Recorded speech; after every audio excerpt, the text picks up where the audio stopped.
গতকাল মধ্যরাতে এক মহিলার বাড়িতে তল্লাশি করে মোট 5.985 কেজি শুকনো গাঁজা উদ্ধার করা হয়। সেই সঙ্গে একটি মারুতি ইকো গাড়ি আটক করা হয়েছে, যার নম্বর TR070413, যা দিয়ে তারা এই অবৈধ গাঁজা সোনামুড়া থেকে বিভিন্ন জায়গায় আনা নেওয়ার কাজে ব্যবহার করত। এই গাড়িটিও ওনাদের বাড়ি থেকে বাজেয়াপ্ত করা হয়। এ নিয়ে সোনামুড়া থানাতে আজ ভোরবেলায় ওনাদের বিরুদ্ধে একটি NDPS ধারায় মামলা নেওয়া হয়। আজ তাকে আদালতে প্রেরণ করা হয়। মহিলা নেশা কারবারির নাম হলো পপি আক্তার, বয়স 23, বাড়ি সোনামুড়া থানার অন্তর্গত মতিনগর পূর্ব টিলায়। তাকে জিজ্ঞাসাবাদ করে এই এলাকার আরো মাদক ব্যবসার সঙ্গে যুক্ত আছে কিনা তা খতিয়ে দেখছে পুলিশ।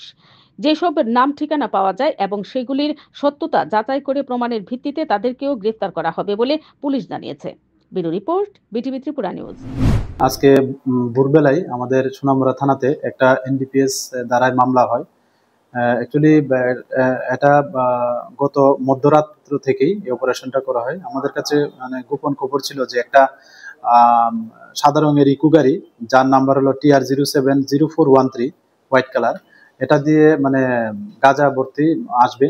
তো এই সুবাদেই আমরা সোনামুড়া থানা আমরা একটা অপারেশন করি। মতিনগর পূর্ব টিলা একটা জায়গা আছে, যেখানে একজনের নাম আছে সুমন মিয়া নামে।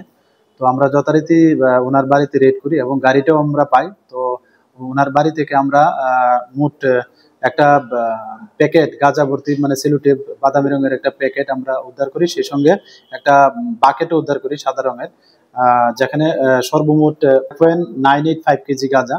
তো আমরা আজকে ভোররাত্রে আমরা একটা NDPS দ্বারা মামলা নিয়েছি এবং এই মামলার যিনি প্রিন্সিপাল একিউজ তিনি যদিও ওই সময় মানে পলাতক ছিল। আজকে যিনি ওনার স্ত্রী পপি আক্তার, ওনাকে আমরা গ্রেপ্তার করেছি এবং আজকে আমরা ওনাকে আমাদের মহামান্য আদালতে প্রেরণ করছি।